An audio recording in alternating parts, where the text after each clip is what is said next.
예, 누가복음 23장 28절 같이 합독하시도록 하겠습니다. 예수께서 돌이켜 그들 향하여 이르시되 예루살렘의 딸들아 나를 위하여 울지 말고 너희와 너희 자녀를 위하여 울라. 아멘. 7월 4일 오늘 금요일 말씀의 제목이 미래 전환점의 렘넌트다. 미래 전환점. 미래를 위한 우리가 준비를 해야 된다 이 말씀이죠. 우리 구원받은 성도님들이 기도하면은 분명히 뭐가 하나님 우리 각자에게 주신 뭐가 보이네? 달란트가 보입니다. 전문성이 보인다 이 말이죠. 달란트가 나오면은 그리스도께서 주신 7망대로 100%의 전문성을 우리가 만들어 가야 된다. 기도를 통해서 나를 향한 100%를 우리가 만들어 가야 되는데 하나님 준비해 놨으니까 내가 누군지 나를 정확하게 분석하고 또 인생의 정확한 해답이 되시는 그리스도, 완전한 그리스도로 결론을 내고 왜 인생들이 계속 재앙과 어려움과 문제를 당하는지 거기에 대한 정확한 답을 우리가 줄 수 있을 정도로 딱 복음과 기도와 전도로 세팅이 딱 돼 있어야 된다. 이게 100%입니다. 또한 렘넌트는 7 여정으로 100%의 현장성을 준비하고 당연히 우리가 몸을 담고 있는 현장, 학생들은 학교가 되고 어른들은 직장이나 산업 현장이 되겠죠. 우리가 살고 있는 지역 현장이 되겠습니다. 100%의 현장성 분석하라 이 말이에요. 분석. 내가 살고 있는 지역이 어떤 지역인지, 종교가 뭔지, 어떤 문제가 계속 반복적으로 일어나고 있는지, 그렇죠. 이걸 정확하게 분석하고 누가 뭐라 그래도 내가 살고 있는 지역 현장만큼은 정확하게 말해줄 수 있을 정도로 딱 분석하고 7 이정표로 100% 시스템을 준비하는 것이다. 그렇죠. 그 현장을 살릴 중요한 딱 시스템, 100% 시스템을 준비하고 있어야 된다. 망대를 말하는 거죠. 말씀 운동의 중요한 그런 제자를 딱 이렇게 무장하고 있어요. 내가 그 제자잖아요. 그래서 렘넌트는 이렇게 300% 준비해서 세상으로 나가야 된다 이 말이에요. 왜? 하나님은 준비를 다 해놨어요. 준비를 하는 문제는 뭐냐? 내가 문제죠. 준비를 하는데 그걸 우리가 믿지를 않는 거죠. 특별히 구원받은 성도, 우리 후대 렘넌트들은 중고등학교 때 달란트를 찾고 중요한 거죠. 하나님이 나에게 주신 전문성이 뭔지를 빨리 찾아서 대학에서는 무조건 300%를 우리가 딱 무장을 해야 된다. 그렇죠. 나에 대한 분석 딱 나와야 되고 나에 대한 분석 뭘 조사하면 됩니까? 우리 가문의 흐름 딱 조사하면 나오고요. 현장에 대한 분석 3가지만 참고하면 된다 그랬죠. 종교가 뭔지, 가장 영향력을 끼치고 있는 소위 말하는 그 사람이 누군지, 또 장소가 어떤 장소인지, 또 반복적으로 일어나고 있는 문제들은 무엇인지, 뭐 먹고 사는지, 이것만 딱 우리가 분석하면은 어떻게 이 현장에 내가 현장을 살릴 것이 쫙 뭐가 답이 나온다 그랬습니다. 시스템. 그럼 자연스럽게 어떤 시스템을 내가 준비할 것인지. 지금 시대로 말하면 237, 그렇죠. 237 치유 서밋. 이 3가지 뜰, 교회의 3뜰을 딱 준비하면 됩니다. 그렇죠. 바울은 100% 성령 인도 속에 전문성을 준비했고 자신에 대한 딱 답을 분명히 냈고 바울은 다메섹 도상에서 주님을 만나자마자 어디로 갔냐? 그렇죠. 아라비아로 3년 동안 들어가고 거기서 뭐 했습니까? 자기가 지금까지 살아왔던 인생의 여정들 쭉 점검하면서 복음으로 딱 정리했습니다. 3년의 시간표가 있었거든요. 아니 100%의 성령의 역사로 현장성. 그렇죠. 바울은 정확하게 현장을 들어가기 전에 현장을 분석해 파고 들어갔기 때문에 그래서 어디로 파고 들어갔죠? 그렇습니다. 이 점술의 현장, 무속의 현장, 우상의 현장을 기가 차게 알고 파고 들어갔습니다. 그리고 어디를 해당 후대 현장을 놓치질 않았어요. 현장이 정확하게 분석된 된 가운데 캠프를 파고 들어갔다는 걸 바로 확인할 수가 있고요. 아울러서 100%의 성령의 열매로 시스템을 준비했습니다. 그렇죠. 이 지역은 어떤 시스템을 준비해야 될 것인지 그걸 정확하게 알고 시스템을 딱 준비했어요. 하나님께서 뭘 줄 수밖에 없는, 거기에 맞는 일꾼 제자를 딱 하나님 줄 수밖에 없는 그런 응답의 축복을 누리게 된 거죠. 그래서 바울은 미래에 재난점에 렘넌트가 있다는 것을 알고 우리가 놓치지 말 것이 뭐냐? 우리 후대들입니다. 우리 자녀들 속에 언약의 바톤을 반드시 전달해 줘야 되겠다는 것을 알고 해당에 들어가서 다가올 바로 미래를 준비하게 한 겁니다. 이때 당시로 말하면 유랑민 시대, 완전히 이스라엘이 나라를 잃어버리고 AD 그렇죠. 70년에 나라가 망하고 1948년도에 이스라엘이 새로 건국이 되어졌죠. 약 1800년, 1800. 이 미래를 정확하게 준비하는 그걸 준비시킨 겁니다. 이게 전도자거든요. 이것이 바로 뭐였냐? 감람산의 언약이었다. 그리스도 하나님 나라 성령 충만.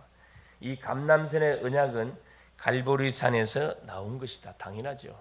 모든 십자가에서 예수께서 모든 게 끝났다. 결론 내고 주신 미션입니다. 성령 세례를 기다려라. 이 언약을 딱 붙잡고 마가다락방으로 가서 거기서 뭐 한 겁니까? 집중 속에 들어가게 됐잖아요. 10일 동안 집중 속에 들어갔는데 어떤 일이 벌어졌습니까? 주님이 주셨던 미션, 언약이 그대로 성취됐어요. 성령 세례가 이 마가다락방에 임해버린 거죠. 성령, 막 오순절날 바람 같은 성령의 불 같은 놀라운 성령 역사 임하고 그 성령 충만 받으니까 뭐가 영의 눈이 열렸잖아요. 15개국 나라에서 왔던 디아스포라, 이 사람들이 바로 뭐였구나? 세계복음화의 문이구나. 이걸 바로 이들을 기점으로 해서 현장을 파고 들어간 겁니다. 3천 제자가 일어나고, 그래서 5천 성도가 일어나고, 제사장의 무리가 돌아오고, 막 사마리아의 문이 열리고, 그렇죠? 어디 이디오피아의 문이 열리고, 시대적인 완전 대적자에 있던 사울이 회개하고 돌아오고, 고넬료가 돌아오고, 막 모든 시스템들이 문이 다 열버려요. 300%가 탁 가는 현장 속에 계속 터졌던 겁니다. 이 응답의 맛을 우리가 뭐예요? 보기를 하나님 원하셔요. 이 언약을 받고 그렇죠. 그래서 사도행전 17장 1절에 세 가지 그렇죠. 현장. 해당을 파고 들어갔는데 들어가가지고 한 사역이 있습니다. 바울 팀은 해당에 들어가 정확하게 그리스도를 전달했습니다. 사도행전 17장 1절에서 9절 내용이죠. 뭘 가지고? 자기의 규례를 가지고 새 안식일 동안 성경을 강론하다 그랬거든요. 성경을 강론하면서 예수가 그리스도이심을 뭐 해준 겁니까? 증거한 겁니다. 누구에게? 데살로니가 지역에 있었던 완전한 이런 산업인들, 엘리트들에게. 이 데살로니가 지역은 로마로 바로 딱 통하는 그런 항구 도시, 완전히 그 경제 허브라 할 수 있을 만큼 중요한 거점이 있는데 이걸 바울이 놓칠 리가 없죠. 이곳에 들어가 가지고 그냥 복음 전한 게 아니고 예수가 왜 그리스도여야 되는지 이 부분을 정확하게 십자가에 죽고 부활하셔야 될 이유, 당일생을 분명히 증거했습니다. 그 복음을 듣고 돌아왔던 심령들이 야손이요, 헬라인 기부인들, 수많은 헬라인 무리들이 돌아왔다고 성경은 말하고 있죠. 두 번째입니다. 사도행전 18장 4절에 어디 지역으로 갔습니까? 고린도 지역으로 들어갔어요.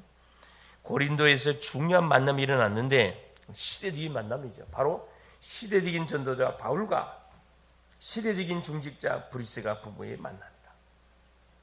기가 찬 만남을 하나님께서 싹 준비를 다 해야 돼. 현장성 준비 다 해놨다니까.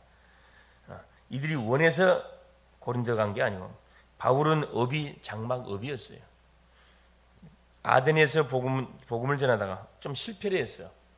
뭘로 복음 전했습니까? 자기 똑똑한 입으로 이렇게 막 저들을 내리 깠잖아. 이렇게 너희들은 알지 못하는 신에게 예배를 하고 우리는 아는 신에게 예배한다. 이 고린도 지역은 우리가 잘 알고 있듯이 아덴 지역은 우리가 잘 알고 있듯이 누가 그렇죠. 막 철학자들이 완전히 이렇게 그때 당시에는 철학자들이 완전히 막 계변을 늘어놓고 있던 그런 시대였습니다. 그러니까 뭐 소위 말하는 이제 말싸움이 붙은 거죠. 그런데 바울이 여기서 철저하게 뭘 깨닫습니까? 고린도전서 4장에 보니까 2장에 보니까 그 말이에요. 내가 예수 그리스도의 십자가 부활 외에는 다른 거 전하지 않기로 내가 작정했다 이야기거든요. 이 아덴에서의 실패, 물론 전도는 실패 없습니다. 그러나 여기서는 뭐 성령들을 좀 못 받았어요. 그러고 나서 고린도로 너무 딱 와서 뭐 장막 거부하고 있는 상황 속에 브리스가 보면 마찬가지입니다. 누가 로마의 황제가 모든 유대인은 본국으로 돌아가 추방 명령이 내렸거든.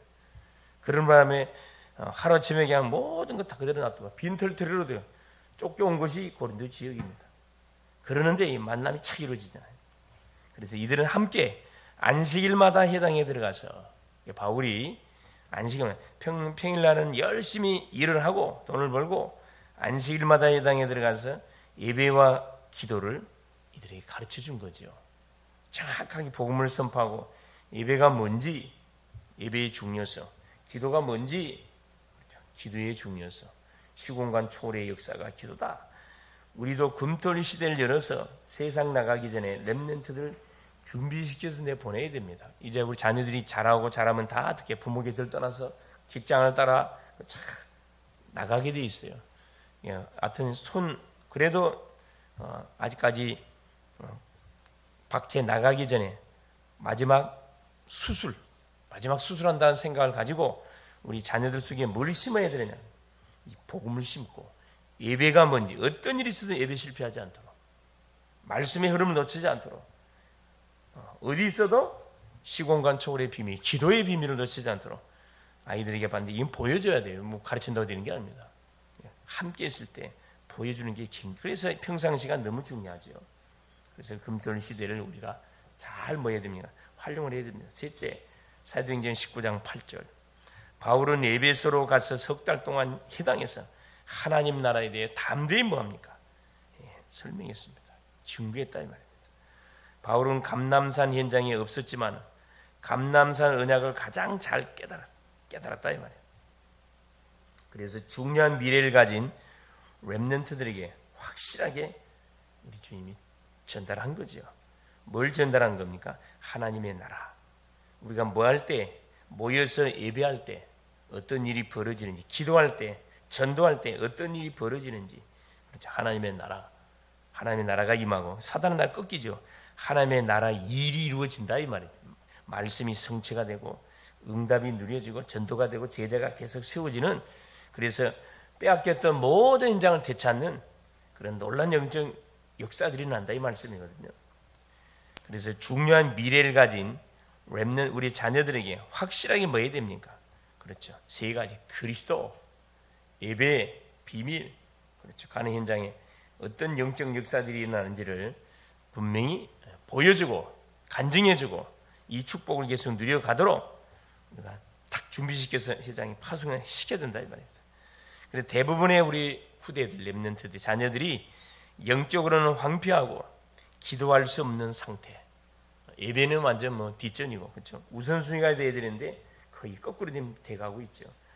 후대가 이것만 해결된다면, 그렇죠. 어떤 상황, 문제 속에 어떤 만남을 하나님 붙인다 할지라도 거기에 휘말리지 않고 오히려 그들을 주도해가는 그런 완전한 주인공들이 될 수가 있습니다.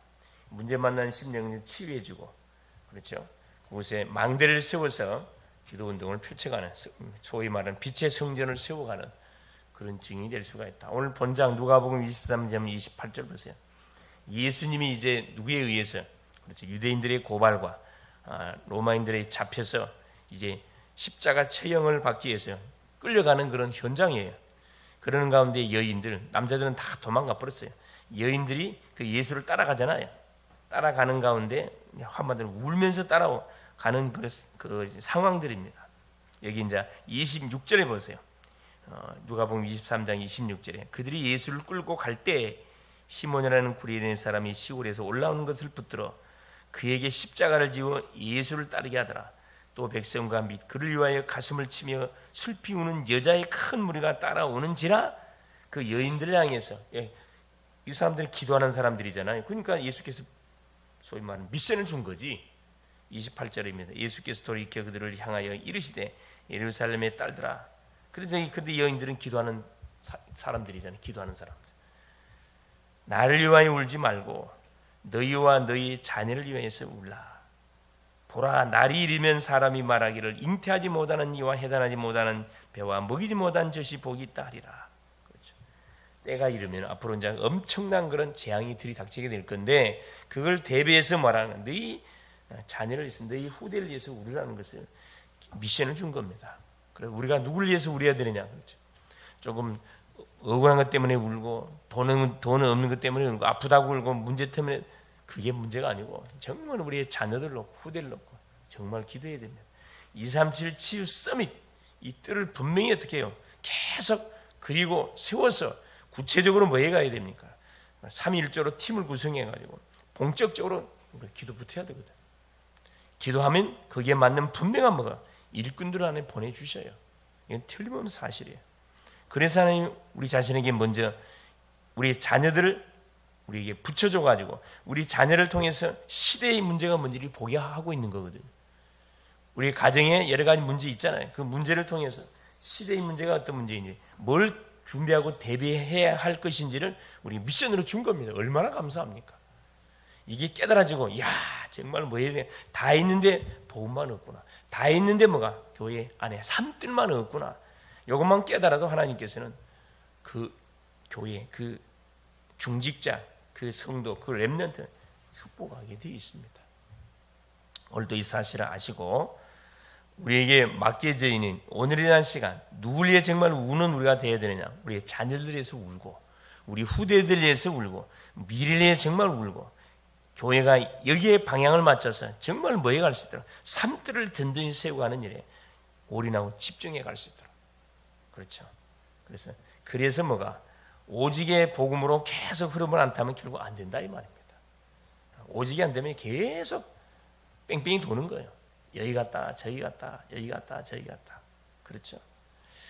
승리할 수 있기를 그리스도 이름으로 축원을 드립니다. 사랑하는 주님 감사드립니다. 하나님의 은혜 속에 오늘 또 인생의 모든 문제의 해답이 되시는 예수님을 그리스도로 오늘 또 고백하며 하루를 출발케 하신 우리 주님을 찬양합니다. 우리의 유일한 소망이 오직 그리스도 안에 있고, 우리가 아버지 하나님, 우리의 후대들, 우리의 자녀들을 하나님 정말 가슴에 품고, 하나님 우리가 받은 복음의 놀라운 비밀들을 우리 자녀들 속에 하나님 조용히 하나님이여 흘러보낼 수 있도록 성령으로 역사하여 주사, 오직 그리스도로 담난 자녀로, 예배에 생을 거는 자녀로, 기도로 모든 삶의 인도를 받는 자녀로, 삶의 모든 목적이 나 중심이 아니라 전도 선교에 세계복음화의 방향을 맞춘 자녀로 하나님 미래를 준비해 가도록 이를 위해 기도하며, 이를 위해 아버지 하나님 장을 만들며, 이를 위해 정말 헌신하는 우리의 삶이 될 수 있도록 성령으로 역사하여 주옵소서.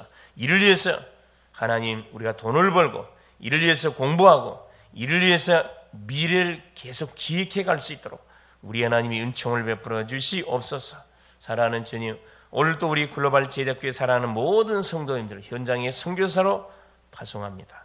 사랑하는 주님, 오늘도 우리 주님께서 가정의 선교사요, 직장의 선교사요, 산업의 선교사요, 지역의 선교사, 가는 모든 현장에 후대의 선교사로, 다민족의 선교사로 파송하오니 우리 하나님 여기 가슴을 붙들고 오늘 또한 빛의 성전을 있는 처소 현장에 가는 현장에 든든히 세워 나갈 수 있도록 역사하여 주시옵소서. 그리스도 되시는 예수님의 이름으로 간절히 기도 올리옵나이다. 아멘. 하늘에 계신 우리 아버지여, 이름이 거룩히 여김을 받으시오며 나라가 임하옵시며 뜻이 하늘에서 이룬 것 같이 땅에서도 이루어지이다. 오늘날 우리에게 일용할 양식을 주옵시고, 우리가 우리에게 죄 지은 자를 사하여 준 것 같이 우리의 죄를 사하여 주옵시고, 우리 시험에 들게 하지 마옵시며 다만 악에서 구하옵소서. 대개 나라와 권세와 영광이 아버지께 영원히 있사옵나이다. 아멘.